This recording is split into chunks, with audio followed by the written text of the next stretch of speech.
Hello guys, welcome to Pakistani real reaction. तो कैसे हैं आप सब? उम्मीद है आप सब बढ़िया होंगे और मजे में होंगे। मेरा नाम है मुदस्सिर। मैं हूं मुबश्शिर। सुबह आज को काफी ज्यादा कमाल के होने लगे। वीडियो का जो टाइटल वो है भारत की यूपीआई ने आधी दुनिया में मचाया ऐसा गदर के हिल गई अमेरिका की बादशाहत। भाई साहब, ऐसा दुनिया में गदर इस टाइम भारत की यूपीआई ने मचाया कि बादशाहत अमेरिका की हिल गई है। क्या हुआ जानते हैं यार। बहुत बड़ा रेवोल्यूशन लेकर आया यूपीआई का भारत। काउंट करते हैं 3 2 1 एंड स्टार्ट। भारत के डिजिटल पेमेंट सिस्टम के आगे दुनिया नतमस्तक। यूपीआई ने पेमेंट के तरीके में किया क्रांतिकारी बदलाव। अमेरिका यूरोप को भी भारत ने सिखाया पेमेंट का नया पाठ। यूपीआई का बॉस भारत बना कैशलेस इकोनॉमी का लीडर।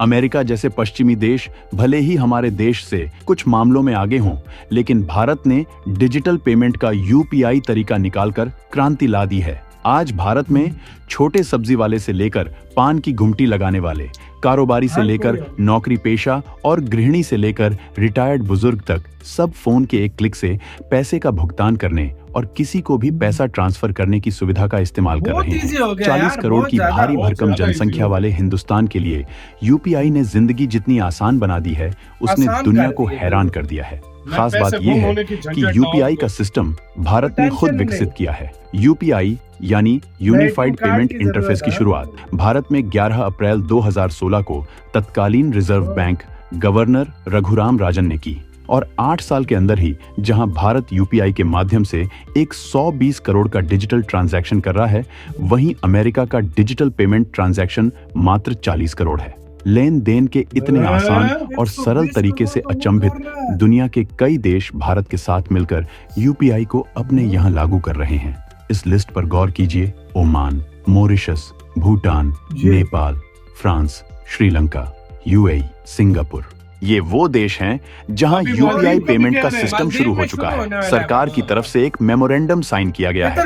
नतीजतन कुछ देशों में तो क्यूआर कोड से भी पेमेंट हो पाएगी, यानी आपको कुछ अलग से करने की जरूरत नहीं है। हाल ही में national payments corporation of India यानी एनपीसीआई के अंतरराष्ट्रीय division NPCI international payments limited NIPL ने दक्षिण अमेरिकी देश पेरू से यूपीआई पेमेंट्स को लेकर समझौता किया है। कुछ दिन पहले ही ऐसा समझौता बैंक ऑफ नामीबिया से भी किया गया, यानी अफ्रीका के एक प्रमुख देश नामीबिया भी भारत से यूपीआई पेमेंट के तरीके सीखकर अपने यहाँ इसे लागू कर रहा है। एनआईपीएल ने एक क्रांतिकारी एग्रीमेंट साइन किया है जिसमें 10 साउथ ईस्ट एशिया देशों में क्यूआर कोड से पेमेंट करने को हरी झंडी दे दी गई है।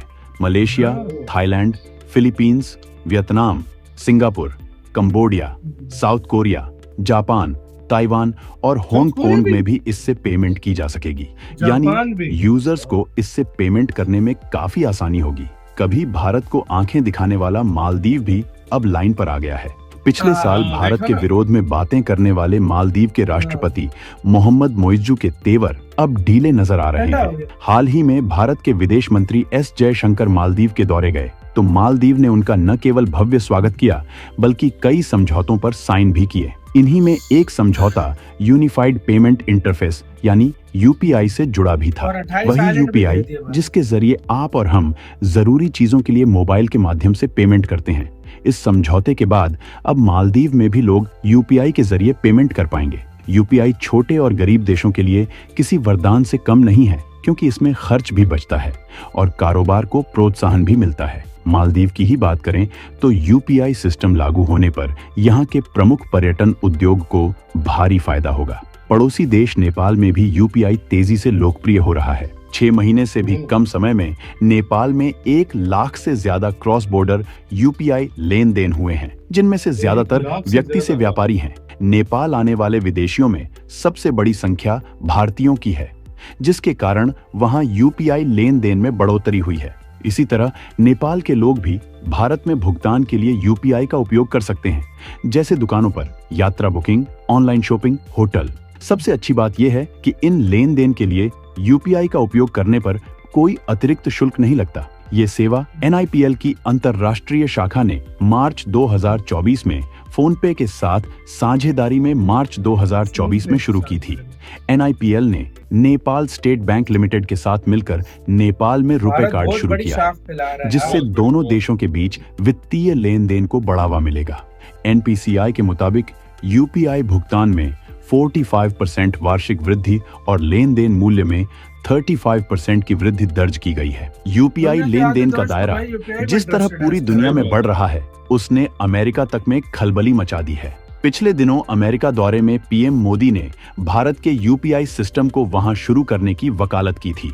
उनका कहना था कि इससे अमेरिका में रह रहे भारतीय आने वाले पर्यटक और छात्रों को बहुत फायदा होगा। पीएम मोदी ने कहा था कि अमेरिका के साथ भारत की आर्थिक साझेदारी लगातार बढ़ रही है।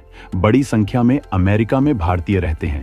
3 लाख से ज्यादा छात्र अमेरिका में पढ़ाई करने आते हैं। एक दूसरे के देशों में आने वाले पर्यटकों की संख्या भी बढ़ रही है। ऐसे में यूपीआई लागू करने पर दोनों देशों को बहुत फायदा होगा। फंड ट्रांसफर की कम लागत और फौरन पैसे का ट्रांसफर यूपीआई को वैश्विक स्तर पर बेहद लोकप्रिय बना रहा है। बिना किसी अवरोध के एक देश से दूसरे देश में ट्रांजैक्शन बेहद आकर्षक बनाता है। साथ ही ये सुरक्षित भी है।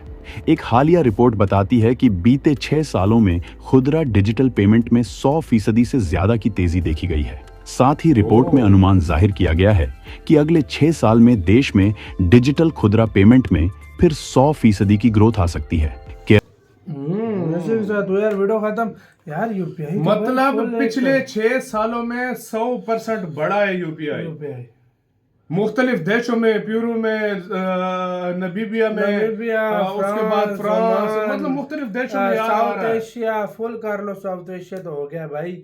अच्छा, नॉर्थ ईस्ट इंडिया सबसे बड़ी बात यार, झंझट इतना होता था कोई पैसे गिर जाते होता था, कोई लूट ना ले, ये वो टेंशन ही फ्री हो गया। अगर किसी के पास मोबाइल भी चले जाए, आप अकाउंट बंद करवा दो, आपको टेंशन ही नहीं है पैसे की यार। और यार गाइस, आपसे एक क्वेश्चन था कि यार इसकी कितनी लिमिट है, मतलब आप कितने लिमिट तक डेली निकलवा सकते हो पैसे, मतलब 30,000, 40,000, 50,000, 1 लाख, कितना? और हाई से हाई मतलब लिमिट कितनी है कि आप कितना ज्यादा भेज सकते हो? और मतलब डेली अभी, क्योंकि हमें तो पहले पता था कि भाई लाख पता नहीं कुछ इस लाख कह रहे थे लोग के मतलब डेली आप इतने का कर सकते हो। शायद अभी बढ़ गया हो।